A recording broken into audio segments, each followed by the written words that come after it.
Welcome to Face the State. I'm Ariana Bennett. Thank you for joining us. Well, this past week, we got a look at plans in the works for Washoe County and a checkup of how the county's doing as we recover from the recession in the annual State of the County address. Washoe County Manager John Slaughter is here with us now to talk about some of the stuff he talked about in that speech. Thank you so much for being with us. Thank you for having me. We do appreciate your time. Yeah. Okay. Now, this year's State of the County address definitely had a more positive, optimistic feel than in years past. Just tell me a little bit about that. It is. It's, since the recession, this is the first year that we've been able to really come in and say great things are happening in Washoe County. I think over the last year, great announcements in the region. So things are really picking up, and we're really excited about things that are happening. Okay, now I have a ton of stuff to ask about various things that you mentioned, so I just kind of want to go down the list, starting with one of the programs that is going to be expanded, the Crossroads program. Just tell us a little bit about that. Absolutely. Crossroads is a great program. It's a transitional housing program. It focuses on transitional housing and rehab and getting people back into the workplace. So people the clients that are there have been typically have gone through the court system. They've in the past they've been through our emergency rooms. They've been frequently arrested, and so through the program with the courts, with the sheriff's office, Catholic Charities, we have 120 individuals who are now there getting sober. They're getting job counseling. They're just doing great things at that program. So how is it expanding? Is it getting more money it's or exciting. More volunteers? We have a new we have a donor that's decided to his mission is moving people from homelessness to homeowners. So the plan is actually to move people in the program who are previously homeless, going through Crossroads program and then getting them into homes, helping them with low interest loans to actually become homeowners and changing lives in that manner. So it's a donation, it's not public funding going Correct. To that.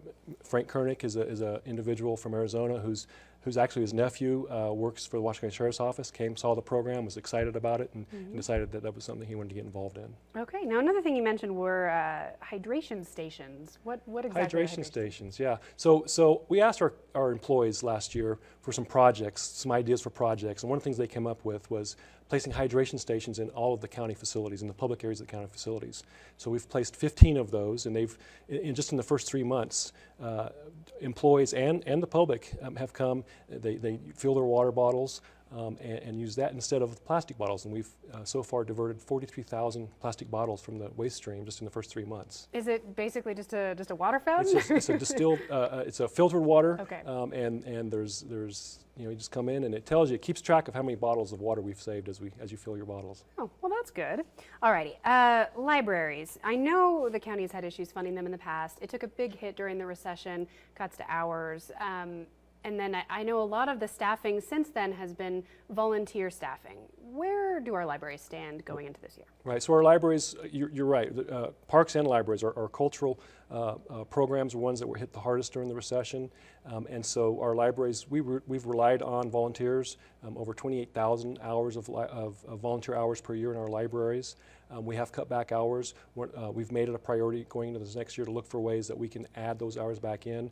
One of the ones that we know we can do is at the senior center. There's a library there, making that connection between our seniors and our libraries.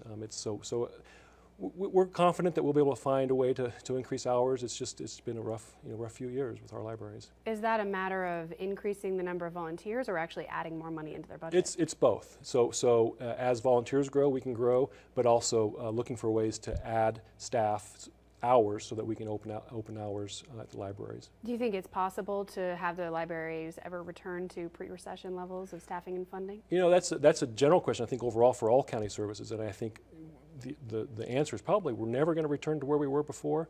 So we've looked for ways to cope. So volunteers, gifts, donations, those types of things are the ways that we're going to be able to get back near to where we were in the past. Yeah, that leads me right into parks, which I was going to ask about next. Same kind of thing, big cuts to park hours and staffing also being run greatly by volunteers. Similar situation there? Very similar situation. We rely heavily on volunteers. We did add a volunteer coordinator position in our parks, and that person has really done a great job in working with all the nonprofits in the area and others who want to volunteer in the parks. But I would say that we have made parks a priority. Over last year and continuing this year, we've added $200,000 to our budget for maintenance, park maintenance. again, we're confident that we're going to get there with parks.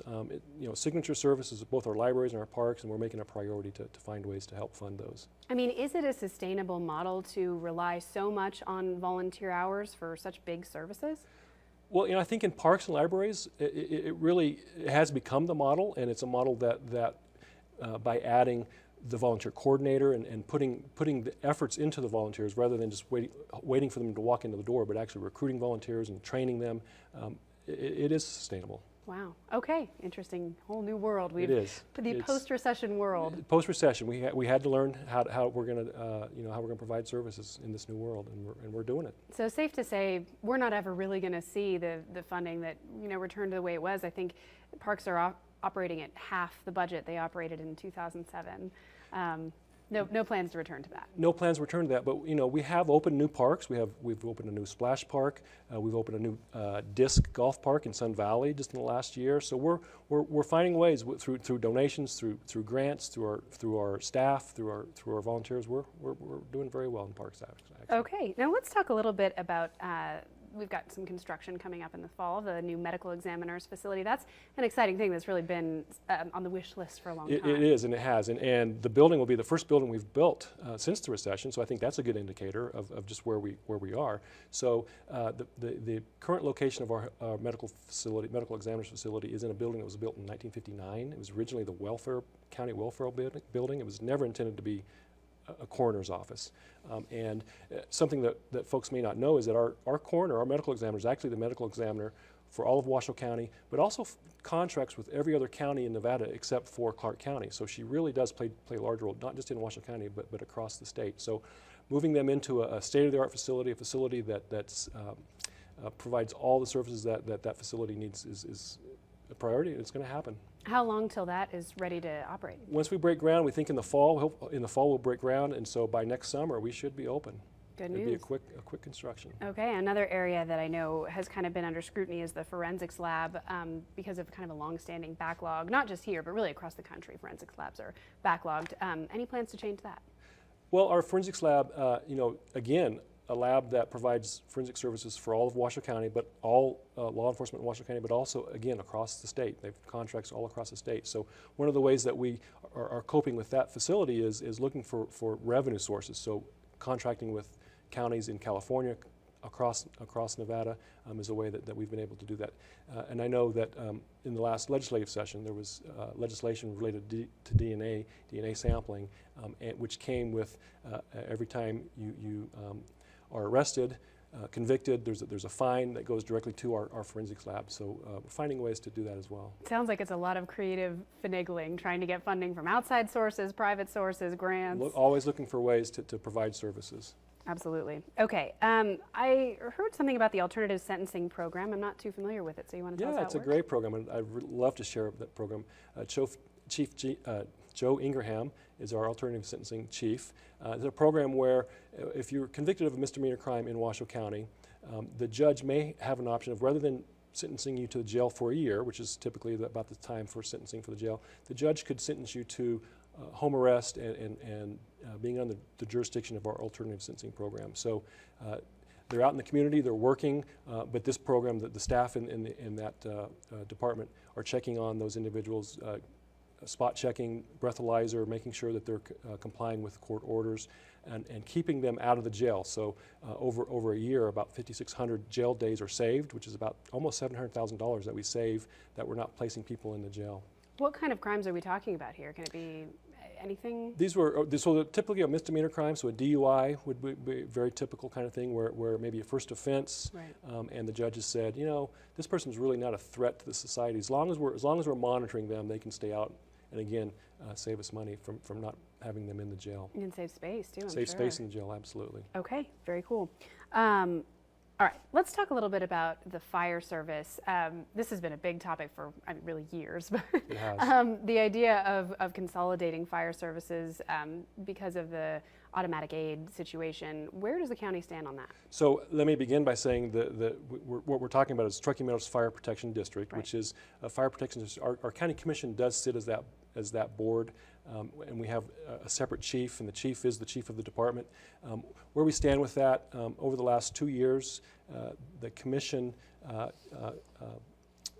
had a blue ribbon committee, a citizens blue ribbon committee, review the issue of fire, review the issue of regionalized fire, and over a 6-month process, the conclusion of that report was regionalization of fire is something that needs to occur at some point in time, but there's some things that we need to work on first. The first step in getting there is automatic aid, and the commission has endorsed, as you know, there's a bill in the legislature. Senator Kekeffer's introduced a bill that would require automatic aid. The board supports that. We know that it works. It works all across the state. We had testimony in the legislature from Clark County. Clark County, who has many more jurisdictions than we have, and many more complicated boundaries than we have. It's working there. We know it can work here. It's just that first step in time moving to regionalization. It's tricky because I remember when the deconsolidation happened, what was it, 2011? Mm-hmm. Because of figuring out where the money goes, who gets what, who responds when. Is that where some of the trickiness kind of comes in? Yeah, well, and again, some background on that. We were never truly consolidated. The Truckee Meadows Fire Protection District, or the county, was really contracting with the city of Reno to provide that service. Mm-hmm. So we were in this vendor relationship where we were getting the service, we were paying for a service. During that time, the county, the Truckee Meadows stations remained in ownership of Truckee Meadows Fire. The equipment remained in ownership of Truckee Meadows Fire. So when it came time to deconsolidate, that's the term people use, it was really us coming out of that agreement. The ownership of the vehicles and the equipment, it was pretty well known. We just needed to sort it through and move that equipment back into our Truckee Meadows fire stations. So that type of agreement that you had pre-2011 isn't something the county would be interested in re-entering? I don't know that they would at this point in time. Again, I think automatic aid, after the citizen panel looked at the issue, and the recommendation was start first with automatic aid, and move to other types of programs. Yeah, it will be interesting to see what happens in the legislature. Will. Okay, senior services. Now this is an area that I think was highlighted a lot in the address. Some positive news here, being able to add some more meals to the senior meal program. Right, so we just received notice of a grant that we've received, a $152,000 grant that the county is going to match, so a little over $300,000 that will allow us to, again, hire a volunteer coordinator for the program. It's going to be called our Senior Ambassador Program. We will train volunteers. They will actually be the ones who interact with seniors, including meal deliveries, and we know that through the program we'll be able to add about 100,000 new homebound meals to seniors, bringing us to over 350,000 meals that we deliver annually to seniors that are homebound. And one of the things that I always mention, we recently added a second meal of the day for our homebound seniors, and we know that that's important because of our seniors who get homebound meals, that is the only meal of the day that they receive. So adding that second meal was just critical for those seniors. How great is the need for this service? Are there really a lot of seniors who are under this umbrella? There are, and an interesting thing is a lot of times the individuals in that position don't ask for help. So that's what this Senior Ambassador Program is going to do, is get our volunteers out into the community, trying to help identify where these seniors are that need help, and getting them all the services that they need. So the money that the county is matching, this grant money the county is matching, is that coming from somewhere else in the budget, or is that additional funds? That's coming from social services through their program, and our hope is, and our plan is that in the next several years we will be able to back out of the grant and fund it fully within the county as our revenue increases hopefully over the next several years. Great. Well, I think that's a good time to take a quick break. Wonderful. Coming up on Face the State, we will be back with Washoe County Manager John Slaughter with more questions about what citizens can expect in the next fiscal year. We'll also take a closer look at the budget and the county's debt right after the break.